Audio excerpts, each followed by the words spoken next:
स्वागत है दोस्तों मेरे YouTube चैनल में। आज हम सुनेंगे बेताल पच्चीसी की दूसरी कहानी, तीन तरुण ब्राह्मणों की कथा। चलिए दोस्तों सुनते हैं। महाराज विक्रमादित्य पुनः उसी शीशम वृक्ष के नीचे पहुँचे। वहाँ चिता की मटमैली रोशनी में उनकी नज़र भूमि पर पड़े उस शव पर पड़ी जो धीरे धीरे करार रहा था। उन्होंने शव को उठाकर कंधे पर डाला और चुपचाप उसे उठाए तेज़ गति से लौट पड़े। कुछ आगे चलने पर शव के अंदर से बेताल की आवाज़ आई, राजन, तुम अत्यंत अनुचित क्लेश में पड़ गए, अतः तुम्हारे मनोरंजन के लिए मैं एक कहानी सुनाता हूँ। सुनो। यमुना किनारे ब्रह्मस्थल नाम का एक स्थान है जो ब्राह्मणों को दान में मिला। वहाँ वेदों का ज्ञाता अग्निस्वामी नाम का एक ब्राह्मण था। उसके यहाँ मंदरावती नाम की एक अत्यंत रूपवती कन्या उत्पन्न हुई। जब वह कन्या युवती हुई तब तीन कान्यकुब्ज ब्राह्मण कुमार वहाँ आए जो समान भाव से समस्त गुणों से अलंकृत थे। उन तीनों ने ही उनके पिता से अपने लिए कन्या की याचना की, किंतु कन्या के पिता ने उनमें से किसी के भी साथ कन्या का विवाह करना स्वीकार नहीं किया, क्योंकि उसे भय हुआ कि ऐसा करने पर वे तीनों आपस में ही लड़ मरेंगे। इस तरह वह कन्या कुंवारी ही रही। वे तीनों ब्राह्मण कुमार भी चकोर का व्रत लेकर उसके मुखमंडल पर टकटकी लगाए रात दिन वही रहने लगे। एक बार मंदारवती को अचानक दाहज्वर हो गया और उसी अवस्था में उसकी मौत हो गई। उसके मर जाने पर तीनों ब्राह्मण कुमार शोक से बड़े विकल हुए और उसे सजा सवार कर शमशान ले गए, जहाँ उसका दाह संस्कार किया। उनमें से एक ने वही अपनी एक छोटी सी मड़ैया बना ली और मंदारवती की चिता की भस्म अपने सिरहाने रखकर एवं भीख में प्राप्त अन्न पर निर्वाह करता हुआ वहीं रहने लगा। दूसरा उसकी अस्थियों की भस्म लेकर गंगा तट पर चला गया और तीसरा योगी बनकर देश देशांतरों में भ्रमण के लिए निकल पड़ा। योगी बना वह ब्राह्मण घूमता फिरता एक दिन वत्रोलक नाम के गांव में जा पहुंचा। वहाँ अतिथि के रूप में उसने एक ब्राह्मण के घर में प्रवेश किया। ब्राह्मण द्वारा सम्मानित होकर जब वह भोजन करने बैठा तो उसी समय एक बालक ने जोर जोर से रोना शुरू कर दिया। बहुत बहलाने समझाने पर भी जब बालक चुप न हुआ तो घर की मालकिन ने क्रोध में होकर उसे हाथों में उठा लिया और जलती हुई अग्नि में फेंक दिया। आग में गिरते ही कोमल शरीर वाला वह बालक जलकर राख हो गया। यह देखकर उस योगी को रोमांच हो आया। उसने परोसे हुए भोजन को आगे सरका दिया और उठकर खड़ा होते हुए क्रोधित भाव में बोला, धिक्कार है आप लोगों पर, आप ब्राह्मण नहीं कोई ब्रह्म राक्षस है। अब मैं तुम्हारे घर का भोजन तो क्या, एक अन्न का दाना भी ग्रहण नहीं करूँगा। योगी के ऐसा कहने पर गृहस्वामी बोला, हे योगीराज, आप कुपित न हो, मैं बच्चों को फिर से जीवित कर लूँगा। मैं एक ऐसा मंत्र जानता हूँ जिसके पढ़ने से मृत व्यक्ति जीवित हो जाता है।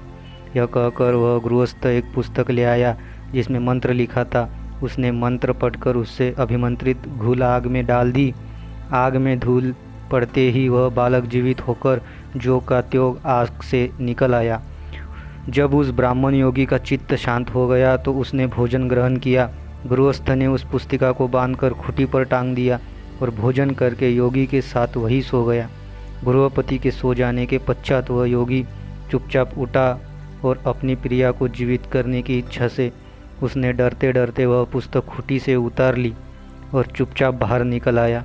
रात दिन चलता हुआ वह योगी उस जगह पहुंचा जहां उसकी प्रिया का दाह हुआ था।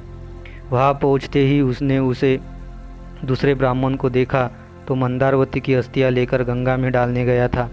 तब उस योगी ने उससे तथा उस पहले ब्राह्मण से जिसने वहाँ कुटिया बना ली थी और चिता भस्म से सेज रखी थी, कहा कि तुम यह कुटिया यहाँ से हटा लो, जिससे मैं एक मंत्र शक्ति के द्वारा इस भस्म हुई मंदारवती को जीवित करके उठा लूँ।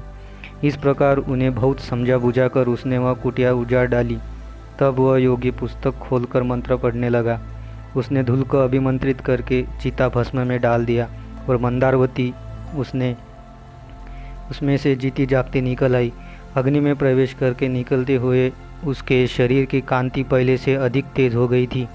उसका शरीर अब ऐसा लगने लगा था जैसे वह सोने का बना हुआ हो। इस प्रकार उसको जीवित देखकर वे तीनों ही काम पीड़ित हो गए और उसको पाने के लिए आपस में लड़ने झगड़ने लगे।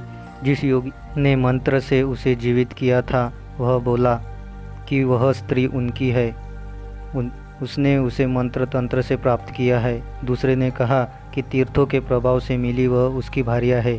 तीसरा बोला कि उसकी भस्म को रखकर अपनी तपस्या से उसने उसे जीवित किया है, अतः उस पर उसका ही अधिकार है। इतनी कहानी सुनकर बेताल ने विक्रमादित्य से कहा, राजन, उनके इस विवाद का निर्णय करके तुम ठीक ठीक बताओ कि वह स्त्री किसकी होनी चाहिए। यदि तुम जानते हुए भी न बतला पाए तो तुम्हारा सिर फटकर अनेक टुकड़ों में बट जाएगा। बेताल द्वारा कहे हुए शब्दों को सुनकर राजा विक्रमादित्य ने कहा, हे बेताल, जिस योगी ने कष्ट उठाकर भी मंत्र तंत्र से उसे जीवित किया वह तो उसका पिता हुआ। ऐसा काम करने के कारण उसे पति नहीं होना चाहिए, और जो ब्राह्मण उसकी अस्थियां गंगा में डाल आया था उसे स्वयं को उस स्त्री का पुत्र समझना चाहिए, किंतु जो उसकी भस्म की शैया पर आलिंगन करते हुए तपस्या करता रहा और शमशान में ही बना रहा उसे ही उसका पति कहना चाहिए, क्योंकि गाढ़ी प्रीति वाले उस ब्राह्मण ने ही पति के समान आचरण किया था। तूने ठीक उत्तर दिया राजा, किंतु ऐसा करके तूने अपना मौन भंग कर दिया, इसलिए मैं चला वापस अपने स्थान पर। यह कहकर बेताल उसके कंधे से उतरकर लोप हो गया। राजा ने भिक्षु के पास ले जाने के लिए उसे फिर से पाने के लिए कमर कसी, क्योंकि धीर वृत्ति वाले लोग प्राण देकर भी अपने दिए हुए वचन की रक्षा करते हैं। तब राजा फिर से उसी स्थान की ओर लौट पड़ा जहाँ से वह शव को उतार कर लाया था। इस प्रकार दूसरी कहानी बेताल पच्चीसी की समाप्त होती है। आप सुन रहे हैं बेताल पच्चीसी की कहानियाँ। थैंक यू दोस्तों।